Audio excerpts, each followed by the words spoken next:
പ്രിയമുള്ളവരെ, ഈശോ മിശിഹായ്ക്ക് സ്തുതിയായിരിക്കട്ടെ. ഈ വെള്ളിയാഴ്ച മുതൽ, പുതുഞായറിൻ്റെ വെള്ളിയാഴ്ച മുതൽ നമ്മൾ ദൈവകരുണയുടെ നൊവേന ആരംഭിക്കുകയാണ്. പുതുഞായർ കഴിഞ്ഞ് വരുന്ന ശനിയാഴ്ചയാണ് ദൈവകരുണയുടെ മാതാവിൻ്റെ തിരുനാൾ എന്ന് നമുക്കറിയാലോ. സ്വർഗം പുത്രനായ ക്രിസ്തുവിലൂടെ രക്ഷ പ്രദാനം ചെയ്തു. സർപ്പത്തിൻ്റെ തല തകർക്കുന്ന സ്ത്രീയായിട്ട് ഉൽപ്പത്തിയുടെ പുസ്തകത്തിൽ പ്രതിപാദിക്കുന്ന പരിശുദ്ധ അമ്മ, ആ അമ്മയിലൂടെയാണ് പുത്രനായ ക്രിസ്തു ഭൂമിയിലേക്ക് കടന്നു വരിക. ലോകത്തിലുള്ള രക്ഷ പുത്രനായ ക്രിസ്തുവിൻ്റെ പാപമോചനം നൽകൽ വഴിയായിട്ടും പരിശുദ്ധമായ ബലി വഴിയായിട്ടാണ് ലോകത്തിൽ ദൈവം സുസ്ഥാപിതമാക്കിയത്. ആ ദൈവത്തിൻ്റെ കരുണ പുത്രനായ ക്രിസ്തുവിലൂടെ ഇന്നും ലോകത്തിൽ അനുഭവവേദ്യമാക്കുവാൻ ഓരോ വ്യക്തികളെയും പരിശുദ്ധ അമ്മ ആഹ്വാനം ചെയ്തുകൊണ്ടിരിക്കുകയാണ്.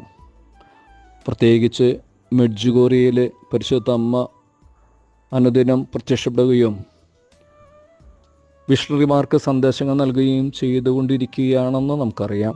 1981 മുതൽ സംഭവിച്ചുകൊണ്ടിരിക്കുന്നു. പരിശുദ്ധ അമ്മ എപ്പോഴും തൻ്റെ മക്കളെ ഓർമ്മപ്പെടുത്തിക്കൊണ്ടിരിക്കുന്നത് പുത്രനായ ക്രിസ്തുവിലേക്ക് കടന്നു വരിക.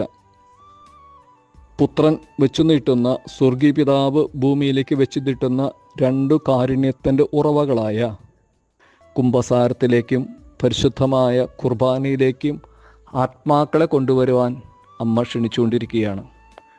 കുംഭസാരവും പരിശുദ്ധ കുർബാനയും, കർത്താവ് യേശു ക്രിസ്തുവിൻ്റെ പാപമോചനവും കർത്താവ് യേശു ക്രിസ്തുവിൻ്റെ ബലിയും ഓരോ വ്യക്തികൾക്കും ഈ ഭൂമിയിൽ നിന്നുള്ള നിത്യരക്ഷയ്ക്ക് കാരണമാകുമെന്ന് അമ്മ കൂടെ ഓർമ്മപ്പെടുത്തിക്കൊണ്ടിരിക്കുകയാണ്.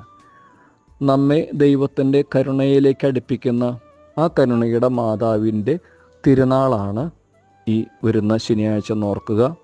ആ തിരുനാളിനോടനുബന്ധിച്ചാണ് ഈ 9 ദിവസത്തെ നൊവേനകളുള്ളത്. പ്രാർത്ഥനാപൂർവം ഭക്തിപൂർവം സ്വർഗം വെച്ച് നീട്ടുന്ന പുത്രനായ ക്രിസ്തുവിൻ്റെ കാരുണ്യത്തിലേക്ക് നമ്മുടെ പ്രിയപ്പെട്ടവരെയൊക്കെ അടുപ്പിക്കാൻ സാത്താൻ്റെ എല്ലാ തരത്തിലുള്ള പ്രലോഭനങ്ങളെയും അതിജീവിച്ചുകൊണ്ട് പരിശുദ്ധ അമ്മയുടെ കരം പിടിച്ച് പുത്രനായ ക്രിസ്തു നമുക്ക് വേണ്ടി വെച്ച് നീട്ടുന്ന നിത്യജീവൻ്റെ അച്ചാരമായ പരിശുദ്ധ കുർബാനയിലൂടെ വിശുദ്ധീകരിക്കപ്പെടുവാനും ഈ ലോകത്തിൻ്റെ ആധിപത്യത്തിൽ നിന്ന് യുദ്ധം ചെയ്ത് നമ്മെ തന്നെ സംരക്ഷിതരാക്കുവാനും പരിശുദ്ധ അമ്മയുടെ കാപ്പയുടെ കീഴിൽ അഭയം തേടാം. ദൈവകരുണയുടെ മാതാവിനോട് പ്രത്യേകം പ്രാർത്ഥിക്കാം. അമ്മ എന്നും നമുക്ക് കൂട്ടായിരിക്കട്ടെ, നമ്മെ വഴി നടത്തട്ടെ. ആമേൻ.